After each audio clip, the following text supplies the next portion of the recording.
Hey, what's up, everybody? BDO44 coming at you another video. All right, so I listened to my therapy session last night, 2 a.m. Laker chat.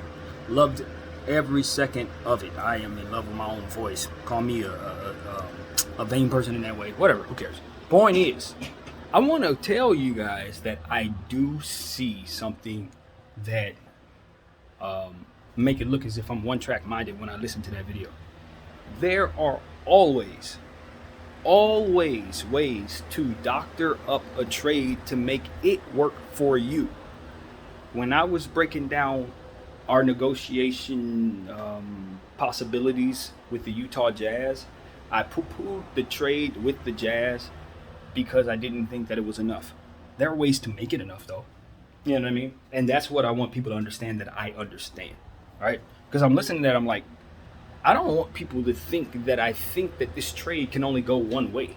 There are many moving pieces that go into every possibility with trades. You can make it so that a trade has more value attached to it so that it makes more sense for you. It's just that I was breaking down the specifics of the scenario that was in place that I had been hearing rumors about. But you add a pick here, take a pick away there, add a player here, take away a player there, and you can always make the value make sense between two teams or three teams or four teams or five teams. So that's important, because the Lakers could very well make a transaction with the Jazz that is not rumored, that has those pieces and more pieces attached to it, or less pieces on our end that'll make me feel like the deal was heavily in our favor.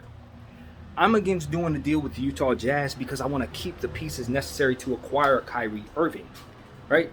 So that's the end all be all to why I'm absolutely against doing any other deal that would otherwise give up those assets, right? So that's what I wanted to make ever so clear.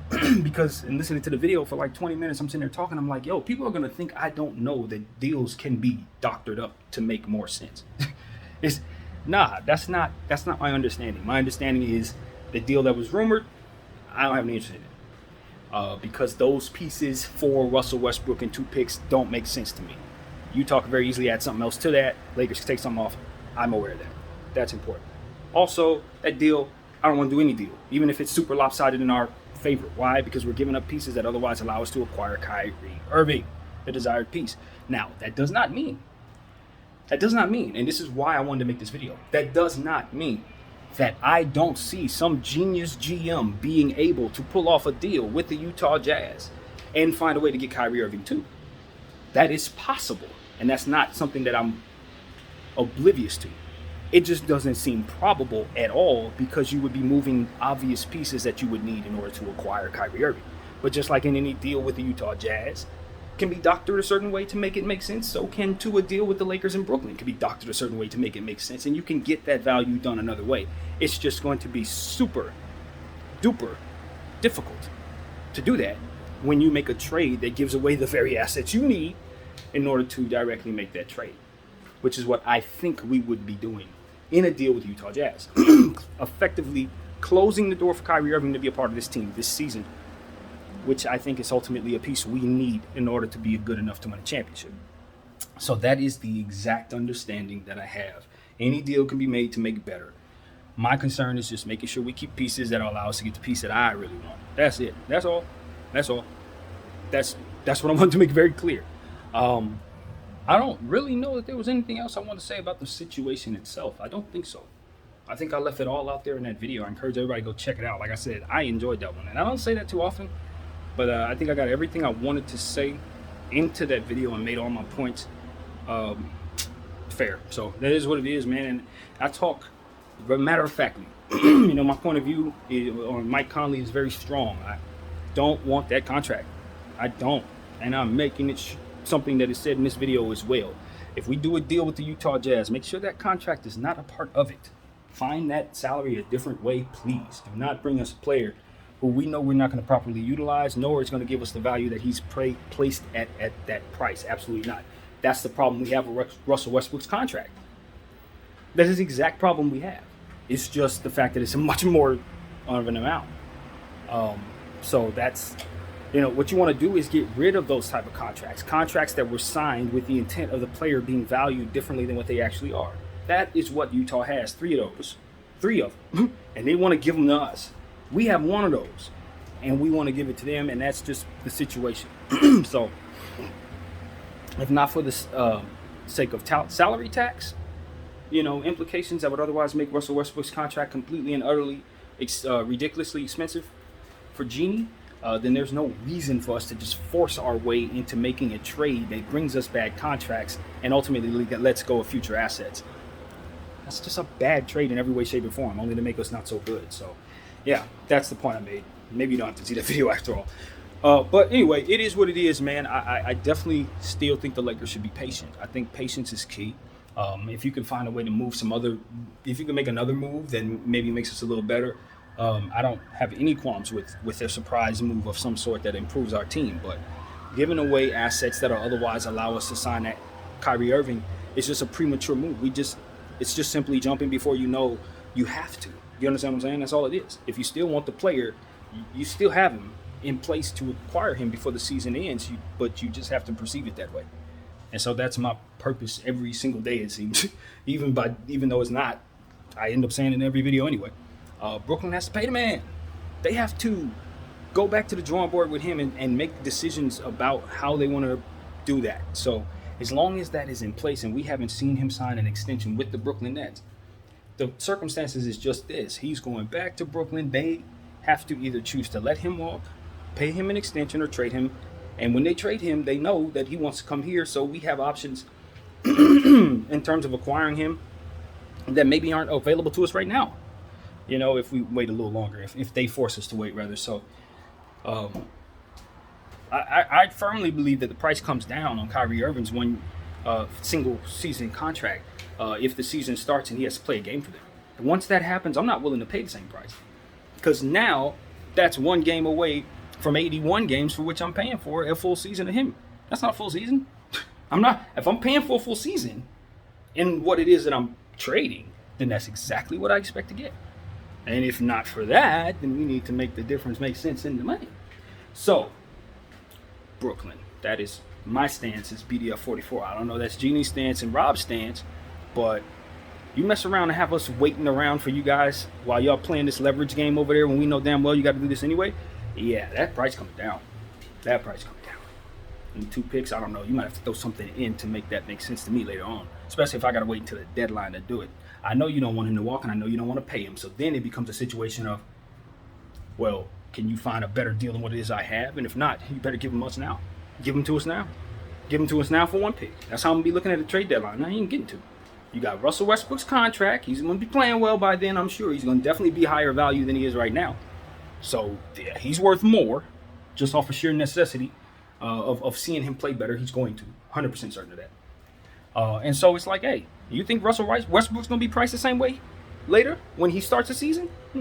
He's not. He ain't priced the same way. Why? Because he's super low right now because we look at him as a player who can barely play basketball. That's not how he's going to be once we get him in the uniform and he starts running around again. 1 triple-double, 2 triple-double, 3 triple-doubles. How much is that going to cost you, Brooklyn? Keep playing with us. That's all I got to say. If you mess around, find out that guy's an all-star by the trade deadline. How much is he going to be worth then to you? $47 million expiring? Hell, maybe we don't even want to trade him at that point. Maybe he's averaging a triple-double. Who knows? That's the type of thing that the Brooklyn Nets need to be very much aware of. Russell Westbrook's value is as low as it's ever going to be right now. Because as soon as he starts playing, he's going to do better than he did just off of the strength of the team being better around him. And we know how to manage him better. So it ain't going to be a situation where you value him the same. It's on the floor, temporarily, in my humble opinion. So, Kyrie value decreases as the season starts because nobody's expecting him to play bad. You know what I'm saying? That's not how we're viewing him. His value is at the player level in terms of him as a player. It's fine. The issue is other stuff that's attached to his name that's not going to fluctuate at all if he plays well or not, unfortunately for him.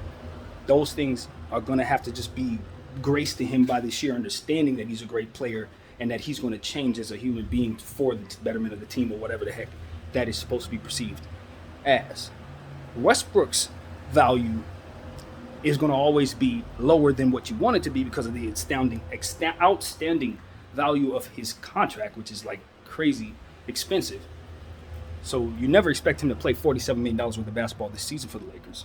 You don't expect that. However, he's slotted as a player who barely is in the league right now.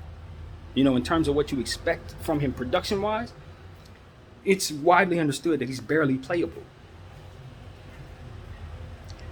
But he's a Hall of Famer. Do you understand what I'm saying? He's the triple-double king. In the history of the sport, no one has more triple-doubles than this human being. You do understand this, right? So once he starts playing, unless he goes completely back to his old Laker ways that were just completely horrible, and a lot of things, and I said this, and I said it many times, a lot of that had to do with what was on the floor with him and how they were playing, which ain't going to be on the floor with him this year. Yeah, his value's going up. Whatever you think, unless he gets hurt, his value goes up. Now, me personally, you guys know I think we should shut him down. Y'all know I think we should shut him down because I weigh that against the possibility of him getting hurt, and the risk is too high. It's just too high. But I don't know that the Lakers think of it that way, especially as I do this little session of thinking. This little 11 minutes right here, I see the fruit in actually playing him now, because then you see his value raise.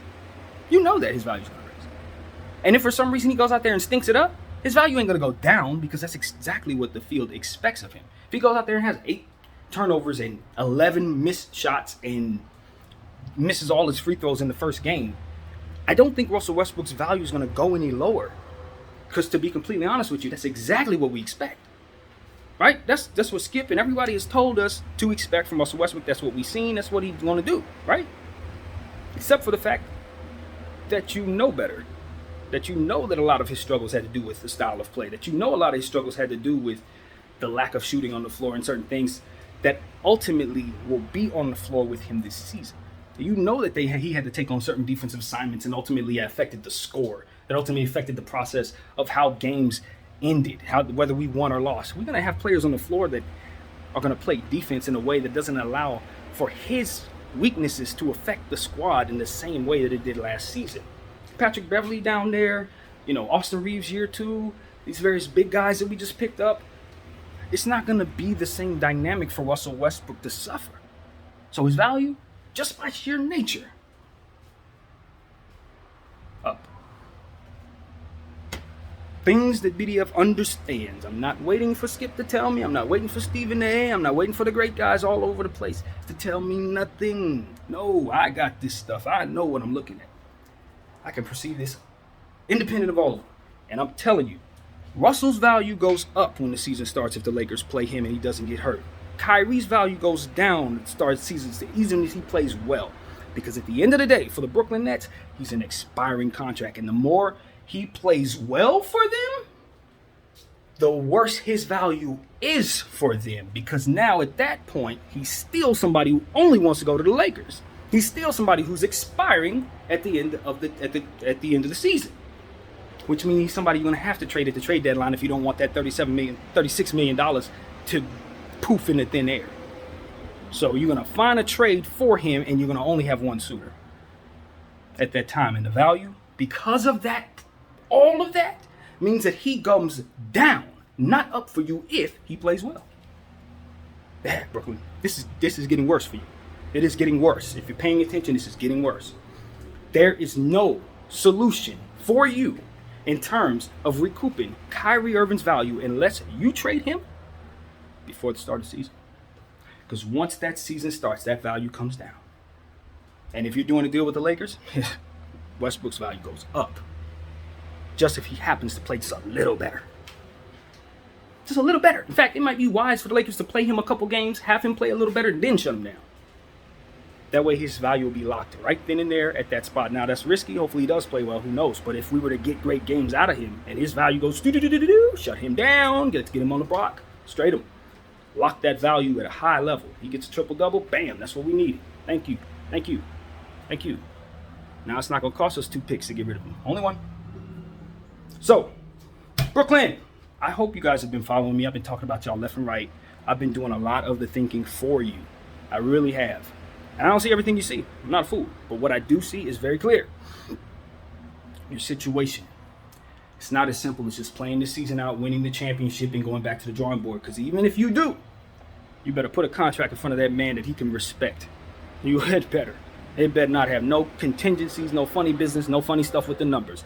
It's got to be right. And do you desire to do that? If the answer isn't yes, like I said, I just did all the thinking for you. Trading to the Lakers, man, stop playing with us. Stop playing with us. There are a few Laker fans that understand our own leverage and situation.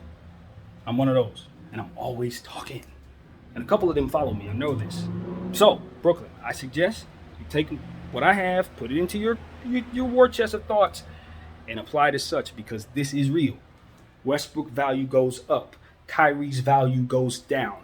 That's how I perceive it. BDF 44. I thank you all for watching. I'm out.